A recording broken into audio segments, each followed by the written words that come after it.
there are some religious festivals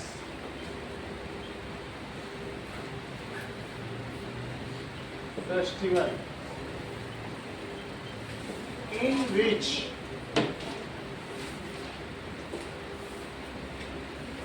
people and banyan tree are worship. ऐसा कभी होता है तुमने देखा है कि पीपल के पास औरतें जाती हैं और बरगद के पेड़ के पास बनियान ट्रीज आर वर्शिप।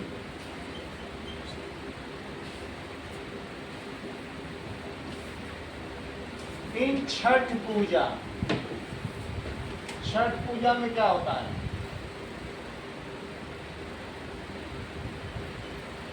ठीक है, गंगा रिवर और Yamuna river, river water is, ये सूर्य और दोनों की जरूरत होती है।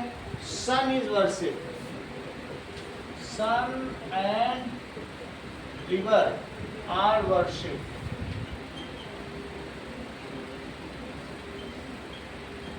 इतनी बात समझ में आ गई? तो इस तरीके से बहुत सारे ऐसे कस्टम्स हैं जिसमें हम लोग उनकी वर्शिप करते हैं। अब आगे देखिए, now there are some practices, कुछ ऐसी प्रैक्टिसेस है like Karva Chauth, in which fasting is done। क्यों फास्टिंग की जाती है? Fasting is done to sustain food, जिससे कि खाना बचे, sustain food and remain healthy. हम लोग अगर एक दिन फास्टिंग करेंगे तो हेल्दी रह जाएंगे, इसलिए भी की जाती है। However these are associated with religious practices. इतना भी कहना काफी होगा। करवा चौथ हो गया, कभी क्या होता है कि वट वृक्ष पूजा होती है, पीपल वृक्ष की पूजा होती है, छठ पूजा तो लोगों ने देखी भी हो। तो उन सब में क्या होता है, सूर्य देव को अर्घ्य दिया जाता है और रिवर में उतरा जाता है, ऐसा होता है कि नहीं, और फ्रूट्स ही चढ़ाए जाते हैं। तो इस तरीके से हम लोग सूर्य की पूजा करते हैं। और चावल को मिट्टी के चूल्हे में पकाया जाता है। So these are different practices। Question number 5 देखिए, नोट नहीं करे अभी तो इधर बैठ कर नोट करो, वहां से नहीं दिखता है तुमको। हाँ तो नोट करो, क्योंकि 3.5 नंबर आए तो महावीर से वो तेज हो, जबकि वो एकेडमी भी जा रहा है तब भी 2 जगह कैसे कर रहा है। सोचो कहीं डांस क्लास भी ना ज्वाइन किए, इतना मतलब उसका माइंड सोचो क्या क्या कर रहा है एक साथ, और कितनी छोटी उम्र है, 12वीं उम्र में इतना काम कर रहा है। What are some consideration to keep in mind in production of goods for our current use? अगर हम कोई चीज़ अपने लिए बनाते हैं तो हमें क्या चीज़ दिमाग में रखनी चाहिए? ठीक है, yes, in production of goods, production of goods, that is factories or companies, जो भी कंपनी बना रही हैं, should not exploit natural resources।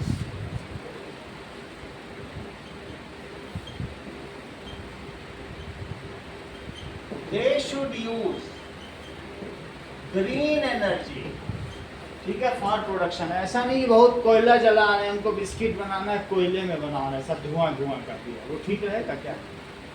They should use green energy for production। क्या बहुत सारी केमिकल फैक्ट्री से वेस्ट निकलता है?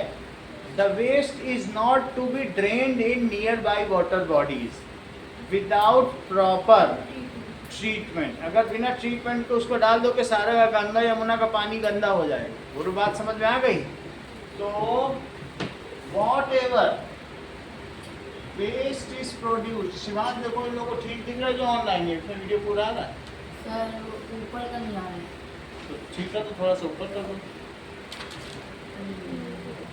वो पूरा घूम जाता है, किधर थोड़ी आ गया, आ गया, आ गया कि नीचे करें और नीचे करें, अब आ रहा है। चलो what ever chemical waste are produced,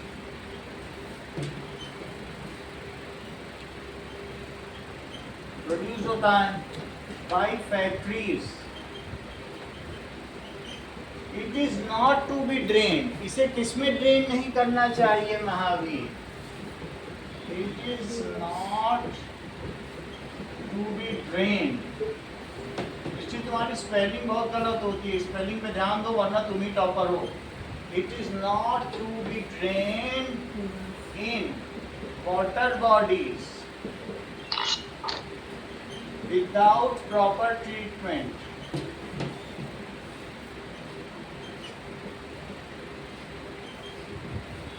तो ये सब बातें कंपनी को ध्यान देनी होगी, ठीक है।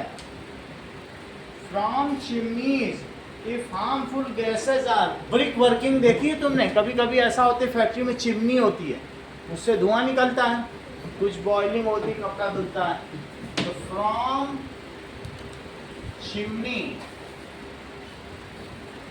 What ever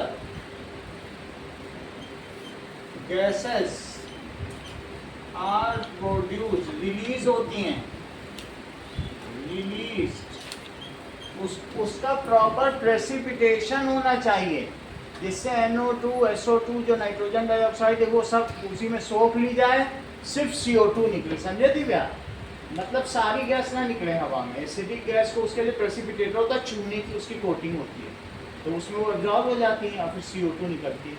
so it is not to be released in atmosphere without precipitation या ट्रीटमेंट। जो सेंटेंस है, जो वर्ड तुम्हें याद रह लिखते हैं, ठीक है। Whatever gases are released it should be treated या precipitated।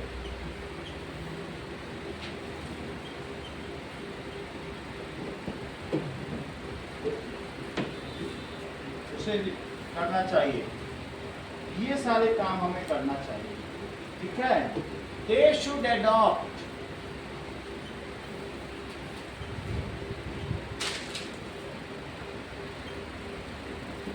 such practices which are environment friendly। अगर वो अपने वर्कर्स को बाइक बांट रहे हैं तो इलेक्ट्रिक बाइक बांटें, which are eco friendly।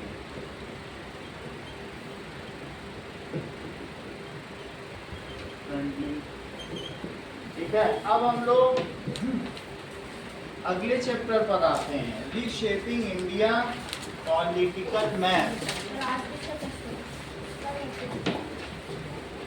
आज हिस्ट्री का ही करेंगे, reshaping India's political map.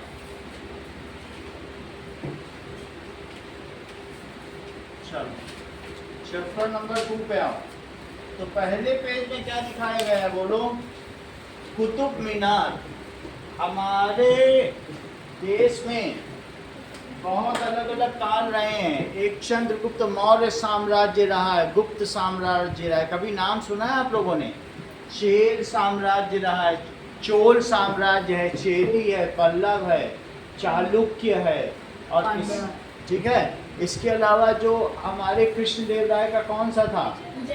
Vijayanagar empire भी रहा है। तो इस तरह से यस, इतना सारा एम्पायर रहा है। तो भारत में बहुत तरीके के एम्पायर रहे हैं।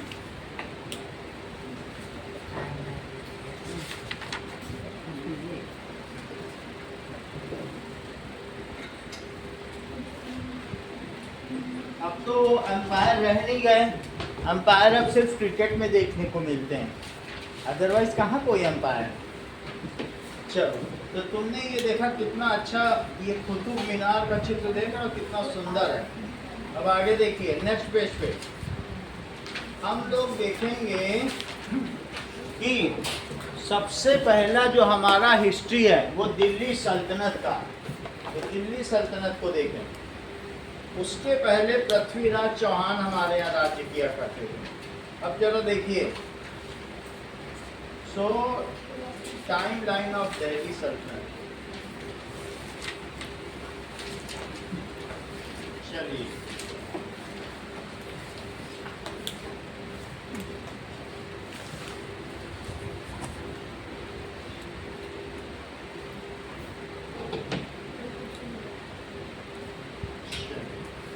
सबसे पहले आप देखिए कि ये टाइम लाइन है। टाइम लाइन में 1206 में और इसके पहले पृथ्वीराज चौहान भारत में राज्य करते थे। कौन राज्य करता था? पृथ्वीराज चौहान बहुत वीर थे। पृथ्वीराज चौहान, इन्होंने रूलर ऑफ इंडिया थे। रूलर पूरे इंडिया के नहीं थे, ruler of north west region. फिर से देखो, कहने का मतलब है कि अगर ये इंडिया है तो इंडिया में, इंडिया पहले थोड़ा सा और भी बड़ा था। हम लोगों, अफगानिस्तान, कंधार था, वो सब हमारे ही अंडर में, ठीक है। और इस तरीके से, तो यहाँ के पार्ट के रूलर कौन थे बताओ? पृथ्वीराज चौहान। कब थे? Before 1206, that is common era. अब जरा देखो नाउ, अब in that Prithviraj Chauhan, now who defeated Prithviraj Chauhan? Mohammad Ghori ने इनको हरा दिया था, ठीक है। अब जरा देखो, तो मोहम्मद गौरी डिफीटेड हिम।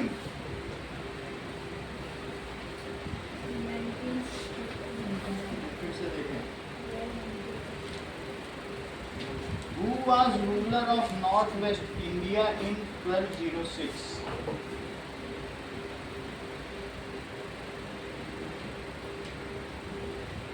ठीक है, मोहम्मद गौरी ने इनको हराया। चेक करो, इन 1206 मोहम्मद गौरी डिफीटेड किसको हरा दिया बताइए? Defeated Prithviraj Chauhan.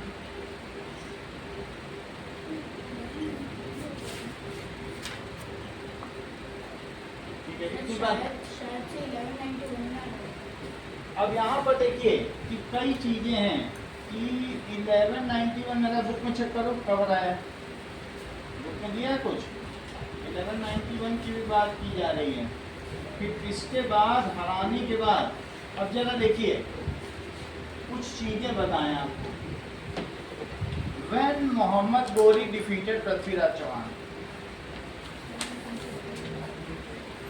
1191, that is, ये सही कह रहे हो 1191 मेरा। इसके आगे कुछ कहानी तुमको बताएं, सही है कि 1206 में क्या हुआ? हाँ बोलो। 1191 म्यूट कर लीजिए। कुछ चीजें आप लोग देखो तो पता चले, फिर मैं आगे की बात करूँ। मोहम्मद गौरी को पृथ्वीराज चौहान ने कितनी बार हराया? 17 बार, लेकिन हर बार हरा के छोड़ दिया। एक बार मोहम्मद गौरी कुएं में छिपा हुआ था तो उसने एक बार चींटी को चढ़ते हुए देखा, वो बार बार चढ़ रही थी, एक दाना लेके बार बार गिर जा रही थी। तो वो अल्टीमेटली कई बार के 100 बार के प्रयास के बाद दाना लेके चल गई, तो उसने कहा मैं हार गया हूँ, तो इससे क्या मैं फिर से जीत सकता हूँ। तो फिर अल्टीमेटली जब 18वीं बार उसने आक्रमण किया पृथ्वीराज चौहान पे, तो पृथ्वीराज चौहान था, सही है। लेकिन उसने पृथ्वीराज चौहान को नहीं छोड़ा। उसने क्या किया पृथ्वीराज चौहान की, बोलिए? आंखें निकाल ली। फिर पृथ्वीराज चौहान का वो मंत्री कौन था? चंद बरदाई, ठीक है। कौन था बोलो उसका मंत्री? ये सब तुमने 7th में पढ़ रखा है। तो चंद बरदाई था। जरा देखिए कि इसने पृथ्वीराज चौहान अंधे थे, तब भी पृथ्वीराज चौहान से कहा कि तुम मोहम्मद गोली को मारो। कैसे मारो वो चीज अभी हम ये हाँ, वो 4 कांच 24 गज तेहू पर सुल्तान अहमद चूक्यो चौहान, इसने बोला। अब जरा देखो, ठीक है, इस चीज को देखिए, हैं? तो यहाँ नीचे दिख नहीं रहा, नीचे नहीं दिख रहा है।